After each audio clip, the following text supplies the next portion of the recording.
In ancient Rome, if you had a baby that you just decided you didn't want, Right. like maybe she was a girl or maybe she had a cleft lip or, maybe you just honestly couldn't afford another mouth to feed. Yeah, which is super common. Exactly. Leaving that infant on a local trash heap just wasn't considered a crime. I mean, it wasn't some dark underground secret. No, it was a totally standard, legally accepted civic practice. And the great philosophers of the day, the guys we still study in university, they completely supported it. They championed it, honestly. Right. But today, if you were to suggest that abandoning an infant on a garbage dump was acceptable, you would be universally condemned Oh, absolutely. because we consider human life fundamentally sacred. So, I mean, how did we get here? How did Western society go from throwing babies in the garbage to writing the Universal Declaration of Human Rights? It is arguably like the most dramatic psychological and cultural shift in human history. And to really understand it, well, we have to completely dismantle the conventional wisdom about where our modern values actually come from. Welcome to another deep dive. If you're listening to this right now, whether you're commuting or at the gym or just insanely curious about history, you've probably been taught a very specific narrative about the modern world. It's a very familiar script. Right. We are generally told that the 18th century Enlightenment is the undisputed hero of our story.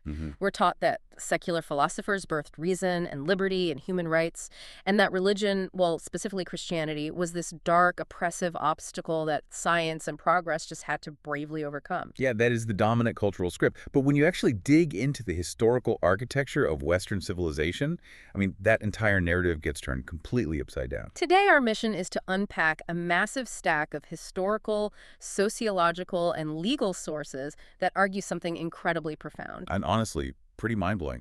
Totally.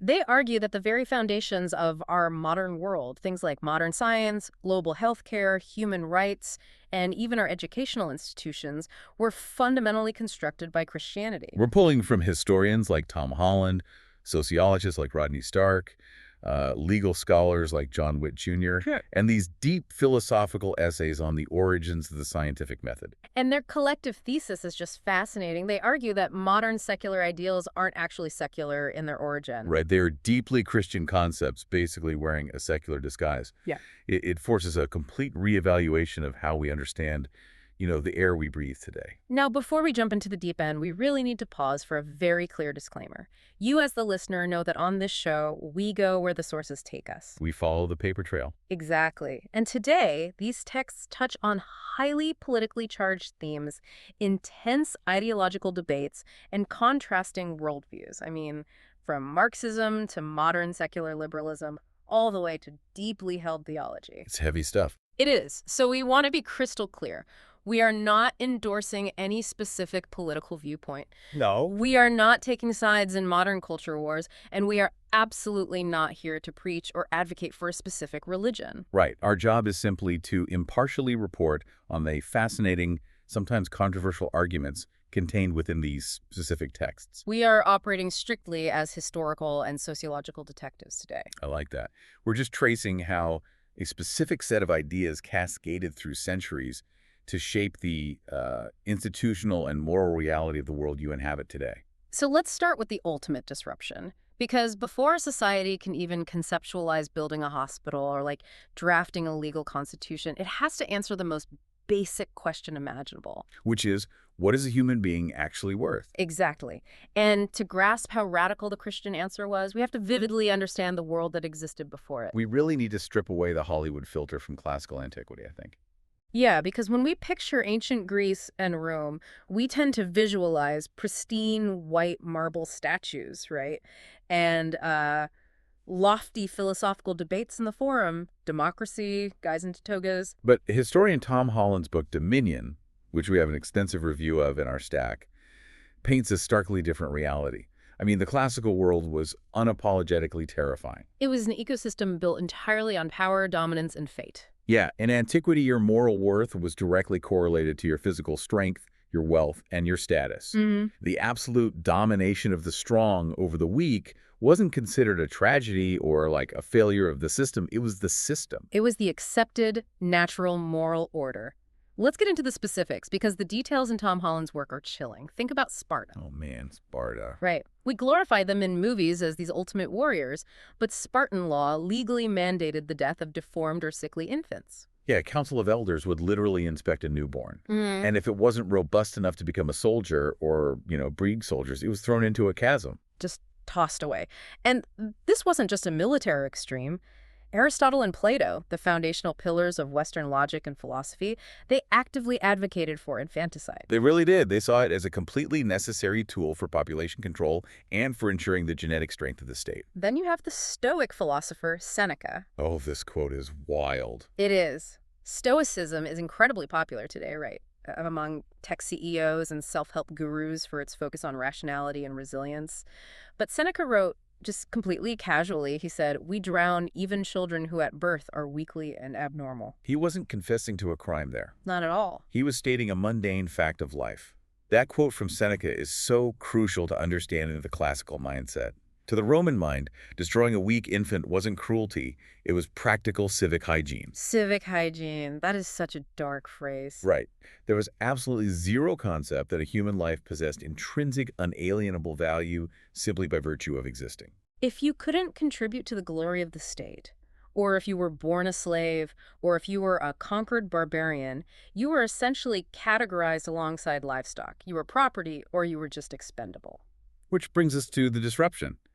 The texts we're looking at point to a singular theological concept that basically dropped into this brutal Roman world and completely changed the trajectory of human history. The concept is Imago Dei. It's Latin for the image of God. It stems from the very first chapter of Genesis in the Hebrew Bible, and it proposes that every single human being is created in the likeness of the divine. The sociological shockwave of this idea just cannot be overstated. I mean, think about the implications. If everyone, the illiterate slave, the emperor, the abandoned female infant on the trash heap, the conquered enemy, If all of them bear the literal image of the creator of the universe. right, then suddenly the entire Roman social hierarchy collapses philosophically. Everyone possesses an equal intrinsic dignity. Because your value is no longer granted by the Roman emperor or by your wealth or by your physical strength. It's an endowment from God, which means it can't be taken away by human laws. It's like moving from a caste system where your worth is determined by your utility to a completely new operating system where every single person is infinitely valuable simply because they breathe. Exactly. It completely inverted the moral universe. But I want to pause and challenge this real quick. Sure, go for it. Because if you've ever taken a high school civics class, you are taught that human rights were invented during the Enlightenment. We credit guys like John Locke, Thomas Jefferson, and Jean-Jacques Rousseau as the fathers of liberty. Right. The usual suspects. Yeah, so is this historical analysis just claiming that the Enlightenment was a massive rebranding exercise? That is a really fundamental question, and the legal scholar John Witt Jr. tackles it head-on in his research on the origins of human rights. Okay, what does he say? Witt demonstrates through exhaustive legal history that modern rights talk did not spontaneously materialize in the 18th century salons of Paris or London. It didn't. No, the actual legal architecture of human rights was heavily formulated centuries earlier by 12th century medieval canon lawyers. Wait, canon lawyers? You mean like Catholic Church lawyers working in the Middle Ages were the ones writing the blueprints for human rights? Yes. Centuries before Locke, these medieval legal scholars were meticulously defining concepts of individual rights, group rights, property rights, and rights to a fair trial. Wow, I had no idea. But Witt points out a massive, fascinating philosophical difference between how those medieval Christians viewed rights and how we view them today. How so? Because today, if you say, I have a right, it usually means leave me alone to do what I want. Exactly. Or like the government owes me something. It's very individualistic. Right. Our modern conception is highly individualized, and sometimes it can feel like selfish grasping. But Witt explains that for these early Christian thinkers, having a right wasn't about selfishness at all. What was it about? Rights were understood as the necessary mechanisms to enable the duties of love. They were deeply relational. Give me an example of how that worked in practice. How does a right enable love? Well, think about the right to own property. In the medieval Christian framework, your right to property wasn't justified just so you could hoard wealth and ignore the poor. Oh, okay. Your right to property existed so that your neighbor had the opportunity to obey the divine command do not steal. Oh, wow. That is a wild paradigm shift. It is, right. Take the right to physical safety. You have a right not to be assaulted. Why? Because it provides the framework for others to respect the divine image, the Imago Dei, within you. That's fascinating. The right doesn't exist just to protect your autonomy. It exists to hold the community accountable to justice and love.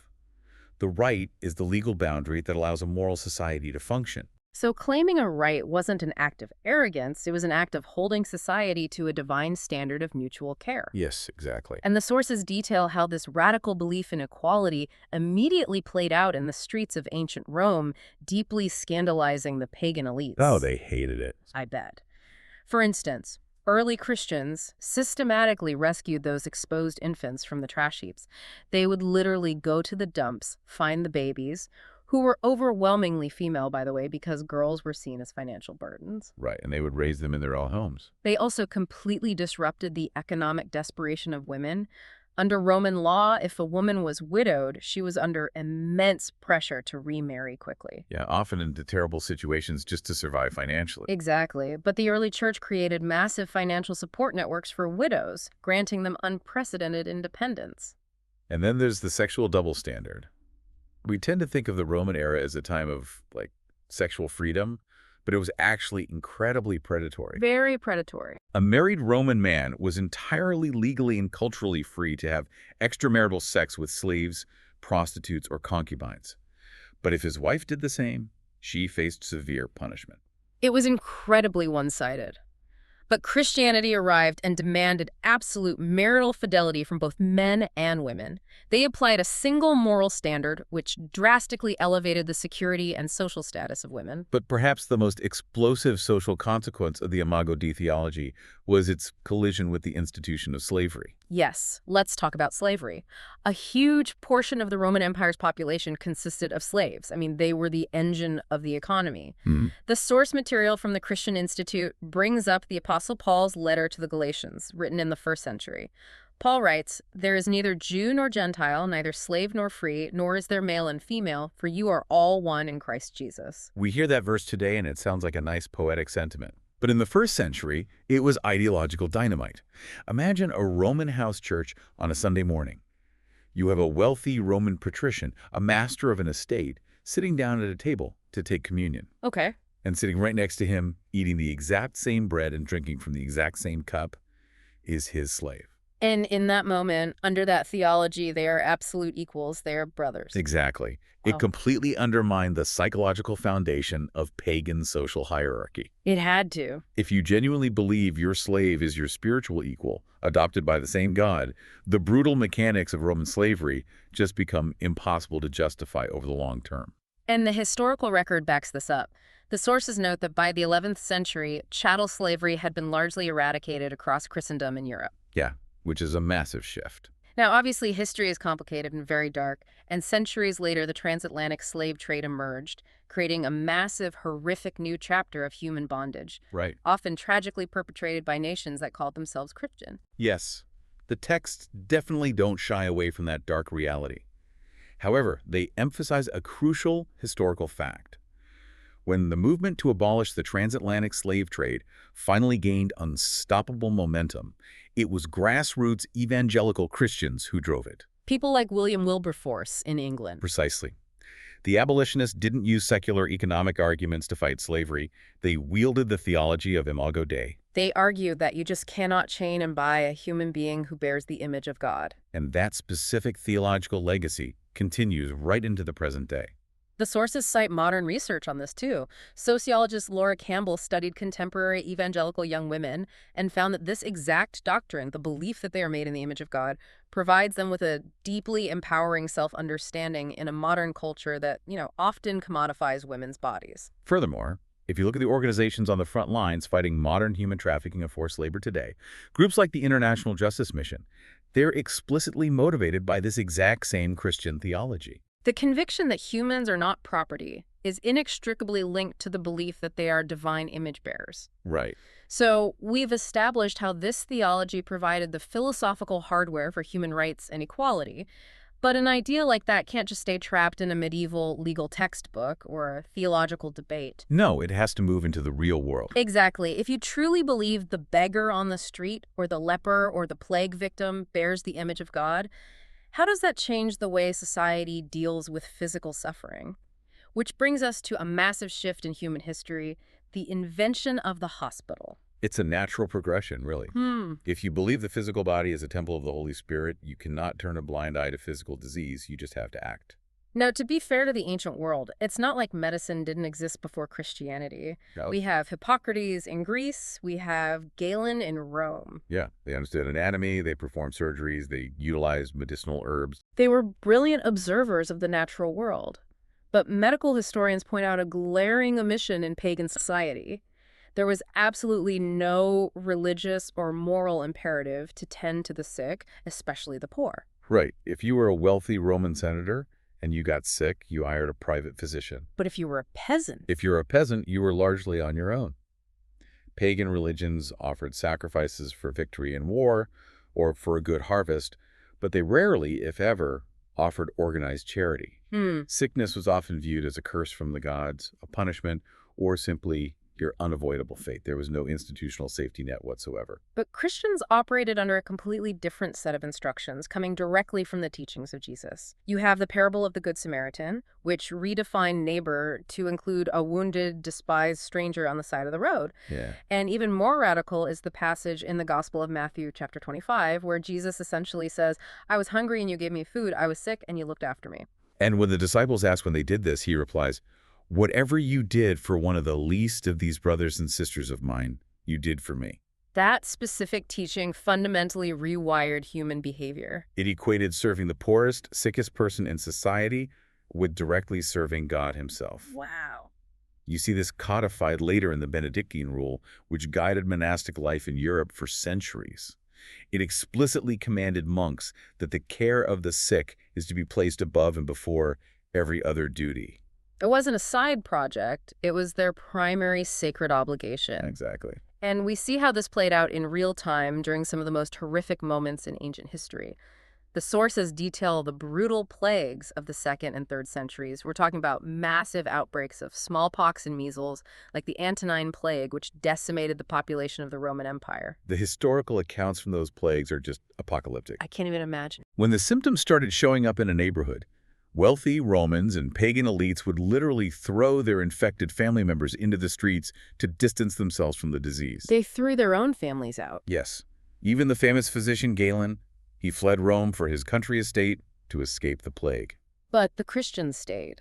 While everyone else was fleeing, the Christians remained in the plague-ridden cities to nurse the dying. And crucially, they didn't just care for other Christians, they cared for the pagans who had been abandoned by their own families. Sociologist Rodney Stark has written extensively about this. He notes that simply providing basic nursing, like water, rudimentary food, and shelter, drastically reduced mortality rates. Just basic care. Yeah. By staying and watching the faces of the sick, Christians survived at higher rates and saved countless pagans. The historian Geoffrey Blainey points out that this extreme self-sacrifice won immense sympathy and respect from the pagan world. It was a level of practical, fearless charity that ancient Rome had just never witnessed. And over time, this grassroots charity evolved into massive, concrete institutions. This is where the actual invention of the hospital happens. The sources point us to the 4th century, specifically to Bishop Basil of Caesarea in modern-day Turkey. He didn't just visit sick people in their homes, he built an entire medical city. It was called the Basiliad, and it was breathtaking in its scope. Yeah. It wasn't just a clinic.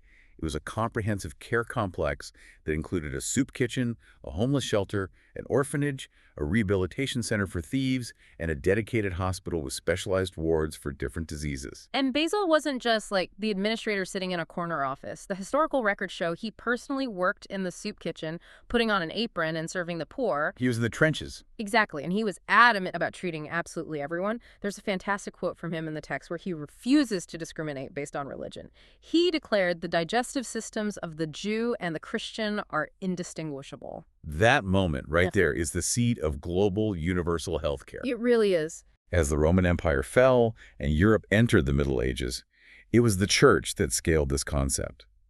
The medieval period effectively operated an early version of a welfare state, funded by mandatory church taxes, the tithe, and the agricultural wealth of monasteries. Monasteries and convents became the primary medical centers of Europe. They built specialized hospices. If you had leprosy and were cast out of your village, the church built a leprosarium for you. They built orphanages for abandoned children. Orders like the Knights Hospitaller were specifically founded to provide high-quality medical care for exhausted and sick pilgrims traveling to Jerusalem. So, to put this in perspective, humanity transitioned from a VIP-only healthcare model in ancient Rome, where care was a luxury commodity, Right. to a universal open-source medical model where the founders literally commanded their followers to treat the poorest and most marginalized patients first. And this movement didn't stop in the Middle Ages. It went global. Women's religious institutes became the absolute vanguard of modern healthcare. The Sisters of Charity, the Sisters of Mercy, they opened and operated some of the very first modern general hospitals in cities all over the world. The sources highlight incredible historical figures here. Take St. Mary Ann Cope. Long before the modern germ theory was fully embraced everywhere, she instituted incredibly strict cleanliness and sanitation standards in her hospitals in upstate New York. Which heavily influenced the entire American hospital system, right? Totally. And then she famously packed up and took her nuns to Hawaii in the late 19th century to care for leprosy patients on the isolated peninsula of Molokai, working alongside St. Damien. They voluntarily went to the most dangerous, heartbreaking place on earth to care for the ultimate outcasts. That kind of dedication is a direct, unbroken continuation of the ethos that kept early Christians in plague-ridden Rome. And to bring it right up to the present day, the statistics provided in the sources regarding the modern era are staggering. Let's look at those modern numbers because it proves this isn't just a history lesson. Today, right now, the Catholic Church remains the largest non-government provider of healthcare on the planet. They manage approximately 26% of all global healthcare facilities. That's massive. It is. That network includes around 18,000 clinics, 16,000 homes for the elderly and disabled, and 5,500 hospitals. And crucially, about 65% of those facilities are located in developing countries, serving populations that might otherwise have zero access to medical care. They are heavily engaged in providing frontline care for HIV/AIDS patients in sub-Saharan Africa. Now, keeping with our commitment to impartially report the sources, the texts do note that the Church's massive footprint in modern healthcare isn't without significant controversy. Yes, the sources acknowledge clear tensions between Catholic theology and modern secular medical practices. For instance, the Church has faced intense criticism for its opposition to condom use, even in regions devastated by HIV. Furthermore, their strict adherence to a theology that dictates life begins at conception means Catholic hospitals generally refuse to provide abortions, and they oppose reproductive technologies like in vitro fertilization or IVF and embryonic stem cell research. So there is absolute friction there when ancient theological doctrines collide with modern medical ethics. But undeniably, regardless of where one stands on those contemporary debates, the historical trajectory is clear. Very clear. From Basil's soup kitchen in the 4th century to a modern network of thousands of hospitals, the very architecture of organized institutional healthcare is a profoundly Christian invention. It is a legacy of viewing the broken human body as something sacred, requiring care rather than abandonment. Absolutely. Okay, so we've established the mandate to care for the physical body. But human beings aren't just bodies, we have minds. A thriving civilization requires structures to preserve knowledge, educate its citizens, and manage complex human relations. Which brings us to the architecture of the mind, the invention of the university and the legal system. And to explore this, we have to confront and dismantle one of the most enduring, stubborn historical myths in popular culture, the myth of the Dark Ages. Oh, this is a classic. Right. The narrative goes like this. The glorious Roman Empire falls in the 5th century, and then the Church basically plunges Europe into 1,000 years of ignorant, superstitious darkness. Right. Priests suppress learning, burn books, and keep everyone stupid until the secular Renaissance finally saves us. It's a great story, but the historians in our sources argue it is wildly inaccurate. When the Western Roman Empire collapsed, taking its civic institutions, its trade routes, and its state-funded schools down with it, literacy in Europe didn't just decline, it almost evaporated. Yeah, the barbarian tribes taking over weren't exactly prioritizing reading and writing. So who saved the books? The Church did, specifically the monks. While Europe was fracturing into violent fiefdoms, monks were retreating to isolated monasteries to pray and work. And part of that work was preservation. The sources mention places like Skellig Michael. If you've seen the recent Star Wars movies, it's that incredible, rocky, jagged island rising out of the Atlantic Ocean off the coast of Ireland. It looks like the edge of the world. And it essentially was. Monks lived there in tiny, freezing, beehive-shaped stone huts.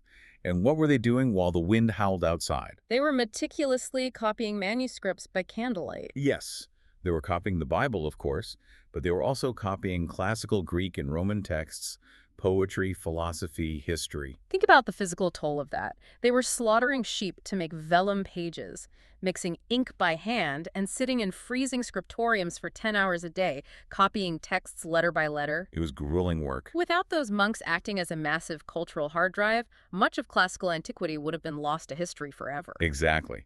And as Europe slowly stabilized out of the early Middle Ages, the church didn't just hoard this preserved knowledge in isolated islands. They began to institutionalize it. How did that happen? It started with cathedral schools. Originally, these were just attached to major churches to train local priests in literacy and theology, but they began attracting brilliant scholars. By the 11th and 12th centuries, these cathedral schools grew, merged, and transformed into a completely new kind of institution, the medieval university. We're talking about the heavyweights here. The University of Bologna, founded in 1088, which is generally considered the first, then Paris, Oxford, Salamanca in Spain. What's vital for you to understand is that the university is fundamentally a Catholic invention. Yeah. There was no direct equivalent in ancient Greece or Rome. And these early universities thrived because they possessed a massive advantage, an international language. Your Latin. Yes. Yeah. Because the church operated in Latin, a scholar from a village in England could travel to the University of Paris and instantly debate with a scholar from Italy. It created a pan-European intellectual community. And it's crucial to point out that they weren't just sitting around debating angels on the head of a pin, right? They weren't just studying theology. Not at all.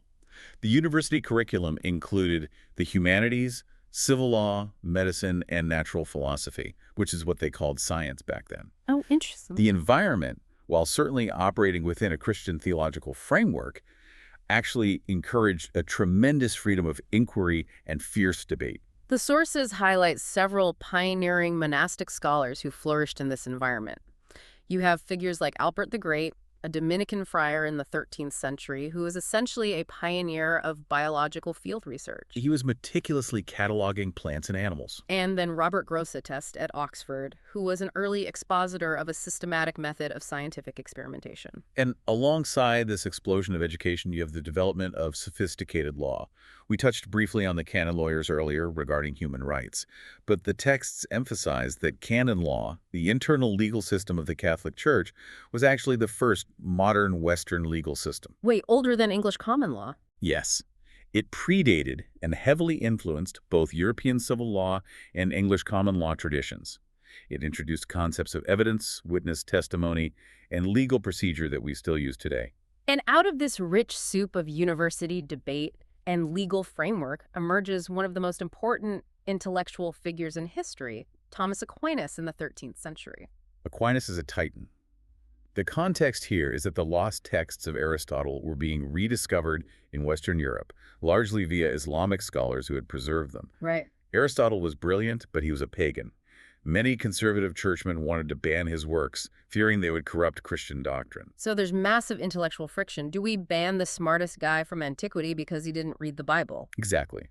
But Aquinas took a radically different approach. He argued that since God is the author of all truth, any truth found in Aristotle must ultimately align with Christian theology. So Aquinas meticulously synthesized Aristotle's philosophy with Christian doctrine. And out of that synthesis, Aquinas develops the concept of natural law. Yes. Natural law is the profound idea that there is a fundamental objective moral order baked into the very fabric of the universe by God. And crucially, human reason is capable of discovering this order. Therefore, any human law passed by a king or a parliament is only valid if it conforms to this higher universal reason. If a king passes an unjust law, it's not really a law at all because it violates the natural order. Right. As the sources note, Aquinas' formulation of natural law became the philosophical bedrock for the liberal concept of human rights that secular thinkers like Hugo Grotius and John Locke would later expand upon in the Enlightenment. So true. So if the church preserved the books, built the universities, and laid the philosophical groundwork for law and human rights, how did the Dark Ages myth get so incredibly popular? How did the church get branded as the enemy of intellect? The historians in our sources point to something called the conflict thesis. This was a historical narrative that was aggressively popularized during the Enlightenment in the 18th century and later amplified in the 19th century. Why did they do it? It was essentially a brilliant marketing campaign. Enlightenment philosophers wanted to position themselves as the vanguard of a glorious new age of reason. But to make yourself look like a savior bringing the light, you have to convince everyone that the people who came before you were living in the dark. So they threw the medieval monks and universities under the bus for political and rhetorical convenience. Exactly. They branded the entire medieval period as an era of superstitious ignorance. Now, to be fair, the church certainly had moments of severe censorship and intellectual control. Sure. But the overwhelming historical reality, agreed upon by modern historians of the era, is that the church established the very institutions and frameworks that allowed intellectual progress to happen in the first place. Okay. If we accept that the church built the universities and fostered this deep rational inquiry, it perfectly sets the stage for what is arguably the most surprising, paradigm-shifting claim in this entire deep dive. Oh, definitely. The argument that Christianity was an absolute philosophical prerequisite for the birth of modern science. This is where we turn to the essay by Eric V. Snow, which explores the Duhem-Jaki thesis. Pierre Duhem and Stanley Jaki were prominent historians of science. Their central question was this: why did modern, self-sustaining, mathematically rigorous science emerge in Western Europe and nowhere else? Right, because we know for a fact that other ancient cultures made incredible discoveries. The Greeks mapped the stars, the Chinese invented gunpowder and the compass, the Indians made massive leaps in mathematics, including the concept of zero. The Islamic Golden Age preserved and expanded on algebra and astronomy. They absolutely did. Yeah. But Snow points out that in every single one of those cultures, the scientific enterprise eventually hit a wall, it fizzled out, it became stagnant. It never broke through. Right. It never achieved that explosive, self-sustaining, rigorous momentum that erupted in the West from Copernicus and Galileo onwards. Why? Did they just run out of ideas? No, the Duhem-Jaki thesis argues that the reason science stalled in other cultures is because they held specific philosophical or religious worldviews that acted as invisible blockades to scientific inquiry. Okay. And the radical claim is that Christian theology was the only worldview that actively destroyed those anti-scientific pagan philosophies. Let's unpack this carefully because this is heavy, fascinating stuff. Snow outlines several specific concepts that a culture must avoid if it wants to develop modern science, and how Christianity provided the necessary philosophical operating system to bypass them. The first concept is about the nature of time itself. Right, linear time versus eternal cycles. Let's look at ancient paganism. Many incredibly advanced cultures, including the Greeks, the Babylonians, and the Hindus, believed in a concept known as the Great Year, or the eternal cycle. How does that work? It's the belief that the universe operates in an endless repeating loop. The cosmos is born, it matures, it degrades, it dies, and then it is reborn to repeat the exact same sequence of events over and over for all eternity. So millions of years from now, another podcast host is going to be sitting here having this exact same conversation. That's the idea. Time is a hamster wheel. But think about what that does to a culture's psychology. If everything is just repeating eternally, it breeds a profound sense of fatalism and complacency. Yeah, true progress is an illusion. Exactly. Why dedicate your life to meticulously investigating the mechanics of cause and effect if the script has already been written and will just reset anyway? But Christianity introduced a radically different geometry of time. The Bible opens with Genesis, a specific, singular moment of creation out of nothing. And it concludes with Revelation, a final, ultimate culmination of history. Exactly. Time is no longer a hamster wheel. It's a line of falling dominoes. It has a beginning, a middle, and an end. Once you have a linear conception of time, you can conceptualize historical progress. And crucially for science, you can quantify non-repeating cause and effect relationships over time. A linear timeline makes the scientific method possible. That brings us to this second massive philosophical hurdle: a rational God. The sources quote the renowned philosopher Alfred North Whitehead. And it's important to note that Whitehead was a pantheist, not a traditional Christian. Right. Yet he argued that modern science required an inexpugnable belief that nature is profoundly orderly. Whitehead pointed out a very basic truth about science. You cannot be a scientist unless you fundamentally believe that the universe makes logical sense. You have to believe that every detailed occurrence can be correlated with its antecedents in a definite, predictable manner. Where did that absolute confidence in an orderly universe come from? Whitehead concluded that this belief could only have originated from the medieval Christian insistence on the absolute rationality of God, specifically the Jehovah of the Bible. If God is a completely rational being and God designed the universe, then the universe must be a rational place. It has to be. It is a divine code that human minds, created in God's image, are capable of deciphering. Now contrast that with other worldviews. Think about the pagan gods of Mount Olympus. They were notoriously capricious. Oh, totally. They threw lightning bolts when they threw a temper tantrum. They manipulated nature to cheat on their spouses. If the rules of the universe are subject to the emotional whims of unpredictable deities, you cannot formulate universal laws of physics. You can't. Imagine trying to study the law of gravity. If you believe the planet has a mind of its own, gets angry, and might just turn off gravity for a day to punish you. It's impossible. The sources also mention that certain schools of Islamic metaphysics struggled with this. Yes, the texts note that in some dominant strands of Islamic theology, there was an immense emphasis on the absolute, unconstrained will of Allah, sometimes at the expense of his rationality. Okay, I see. If God's will is entirely arbitrary and can change the laws of nature at any second, searching for permanent, mathematical laws of physics becomes a dubious enterprise. Christianity's insistence on God's unchanging rational nature provided the bedrock for trusting the laws of physics. Which perfectly leads to the third concept Snow brings up, de-animating the universe. This is critical. For most of human history, paganism and pantheism dominated. These worldviews saw the universe itself as a living, breathing organism. They believed that planets, rivers, rocks, oceans, and stars had their own internal spirits, wills, or were literally gods themselves. If you think a rock falls to the ground, not because of mass and gravity, but because the rock possesses a spiritual desire to be reunited with the Mother Earth, you are never going to discover the inverse square law of gravity. No, of course not. You don't measure a rock's desires with a ruler. Exactly. If the ocean is the god Poseidon, you don't study fluid dynamics, you sacrifice a bull to appease him. You cannot study a living, willful, divine organism with physics. So how did Christianity fix this? Christianity fundamentally and aggressively separated the creator from the creation.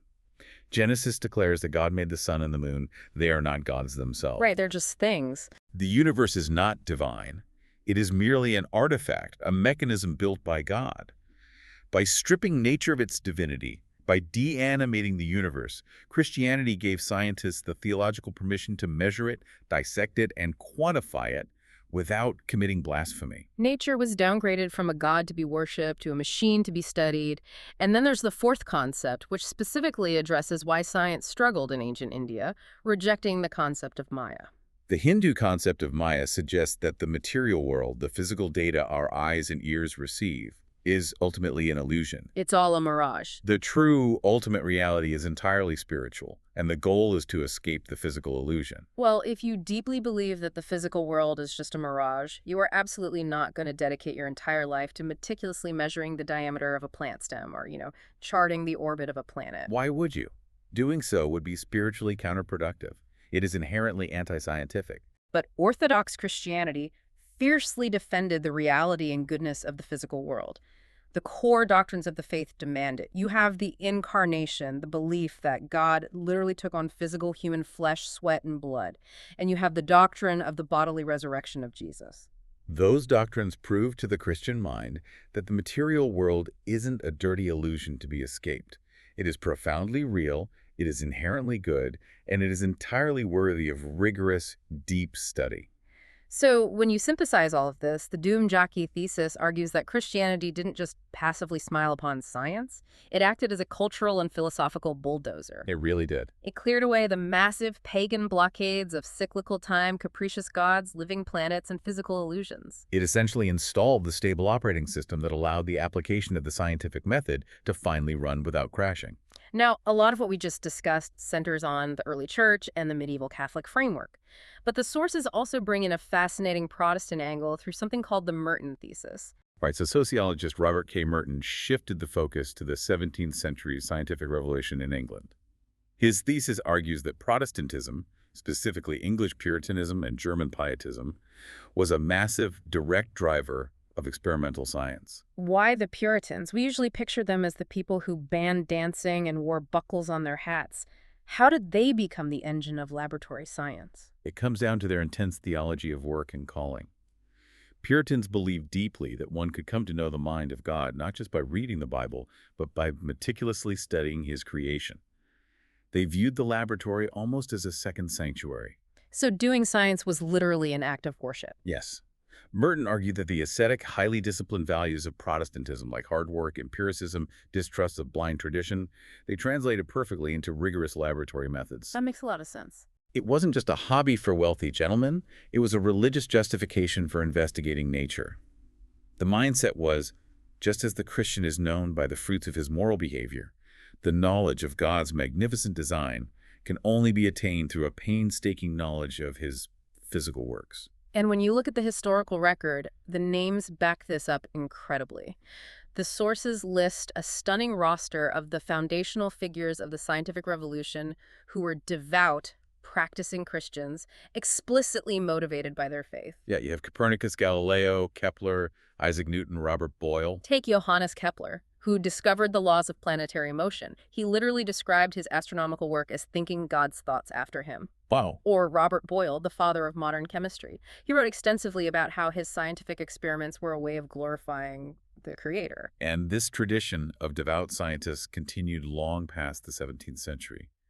The texts mention figures like Georges Lemaitre. A lot of people don't know that the scientist who first proposed the Big Bang theory was a Belgian Catholic priest. Really? A priest proposed the Big Bang? Yes. And Gregor Mendel, the man who founded the modern science of genetics by breeding pea plants, was an Augustinian monk. The religious motivation for science didn't fade away quickly. The sources point to a massive Pew Research study from 2005 analyzing Nobel laureates. They found that between the years 1901 and 2000, a staggering 65.4% of all Nobel laureates identified as Christian.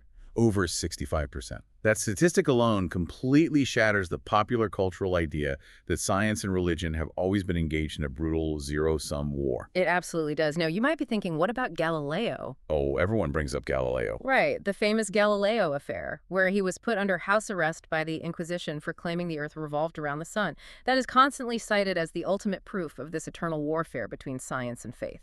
And it was a dark moment of censorship. But modern historians of science almost universally view the Galileo affair as a complex exception, a messy dispute involving papal politics, the 30 Years' War, and Galileo's own abrasive personality rather than the rule. It wasn't just a simple science versus religion thing. No, not at all. The overarching, undeniable narrative is that Christian theology provided the precise intellectual climate and motivation needed for science to flourish in the West. So we've seen how this intense rationality and discipline birthed modern science, but it didn't stop there. That same theological engine profoundly shaped the modern economy and the global educational system. Which brings us to the Protestant ethic, economics, and the Christianized secular world. Let's start with the money. To understand the economic shift, we look to one of the most famous sociological texts ever written, Max Weber's The Protestant Ethic and the Spirit of Capitalism.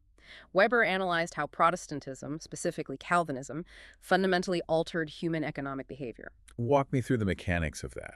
How does theology change how a society does business? Calvinists placed a massive theological emphasis on the concept of a calling. They believed that secular work, whether you were a blacksmith, a merchant, or a farmer, was just as holy as being a priest, provided you did it with intense industry, frugality, and discipline for the glory of God. So working hard becomes a moral imperative. Exactly. But here's the critical twist that Weber identified. Calvinism strongly rejected luxury, ostentatious spending, and idle leisure. I see the trap. Right. So imagine you are a highly disciplined, hardworking Calvinist merchant. You are running a great business and you are making a massive profit. But your strict religion absolutely forbids you from taking that profit and buying a giant mansion, throwing lavish parties, or retiring early to sit on a beach. What on earth do you do with the capital? You are trapped by your own success. You Yes. can't consume the wealth. Yeah. So you do the only thing your theology allows. You reinvest it into your calling. Yes. You buy more efficient machinery. Yeah. You fund new technological innovations. You expand production. You hire more workers. It's an endless loop of capital reinvestment. Precisely.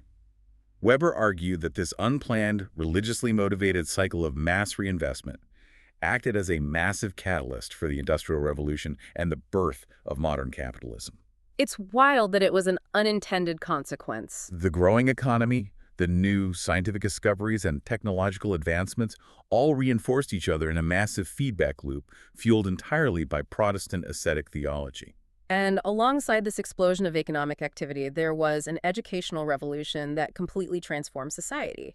Because the Protestant reformers fundamentally believed in something called sola scriptura, the idea that the Bible is the ultimate authority, and therefore every single individual needed to be able to read it for themselves. You couldn't just rely on a priest to read it to you in Latin anymore. Your eternal salvation suddenly depended on your ability to read the text in your own language. Which meant that overnight, literacy went from being a luxury skill reserved for aristocratic elites to a life-or-death spiritual necessity for the masses. The reformers had to aggressively advocate for compulsory universal education. And crucially, they advocated for the education of girls just as strongly as boys, because women had souls that needed saving too. The sources note how this push for literacy shaped the institutions we still revere today. Look at the early American Ivy League colleges. Harvard, Yale, Princeton, Columbia, Dartmouth. They weren't founded as secular research hubs. No, they were explicitly founded by Puritans, Presbyterians, and Anglicans to train literate clergy and educated citizens. An 1894 book cited in our stack states that an astounding 83% of all colleges in the United States were founded by Christian philanthropy. And the global impact of this theological push for literacy is still highly visible right now. The texts reference a massive Pew Research study from 2016 analyzing education and religion globally. What did they find? They found that Christians remain the second most educated religious group globally, just slightly behind Jewish populations. And the most fascinating part of that study is the gender dynamic. Yes. The study notes a massive historical narrowing of the gender education gap within Christian communities around the world.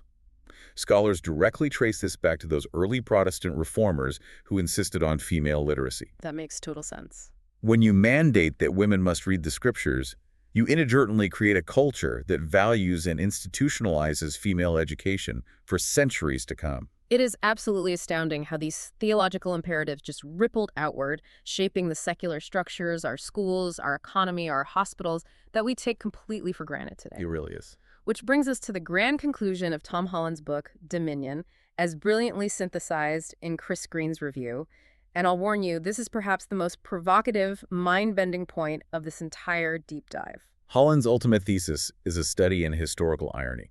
He argues that Christianity has shaped the foundational assumptions of Western culture so deeply, so completely, and so permanently that modern secularists don't even realize that their loudest rejections of Christianity are actually based entirely on Christian ideas. Let me make sure I understand this. You're saying that when modern society critiques the church, it's using the church's own measuring stick. Exactly. Green's review points out that modern secular humanism, the French state's rigid secularity, the Me Too movement's demand for justice for the vulnerable, John Lennon's utopian advocacy of universal love, and even the intense moral critiques launched by prominent atheists like Richard Dawkins. Yeah. They all rely inherently on Christian metrics of morality. Give me an example of how that works. Take the concept of victimhood. In the ancient Roman world, if you were a victim, it meant you were weak and the gods had abandoned you.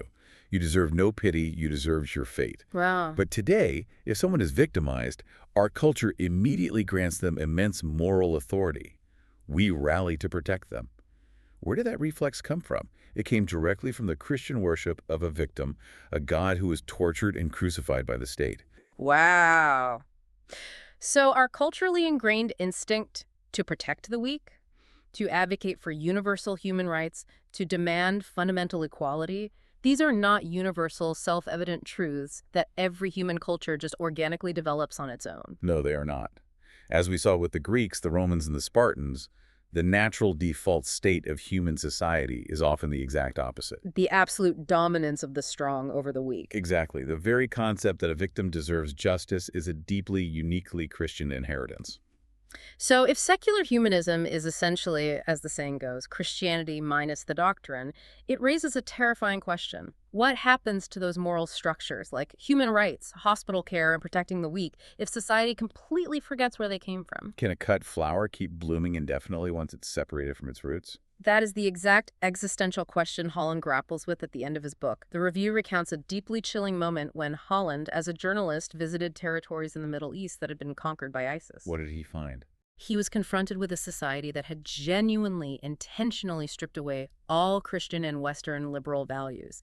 And what he saw was a horrifying reversion to the ancient ethos of antiquity. The absolute brutal dominance of the strong, the unapologetic mass enslavement of the weak, the public executions. And Holland, who is important to note is not a traditional Orthodox Christian himself, had a profound realization. He realized that a world truly, completely devoid of that Christian moral framework is utterly terrifying. It shows that our modern concepts of wicked and wrong, or human rights and equality, are not just common sense, they are historically contingent. They only exist because of the specific theological legacy. Now, Chris Green, in his review, does point out a critical vulnerability here. He notes that throughout history, when the church itself has been maligned, when it has fallen in love with earthly power, status, dominance, or violence, it is precisely because it has ignored its own core teachings. Right. The Christian narrative inherently contains the moral tools for its own critique. The prophets are always calling the kings back to justice. Exactly. But if the modern secular world abandons the roots of those moral tools entirely,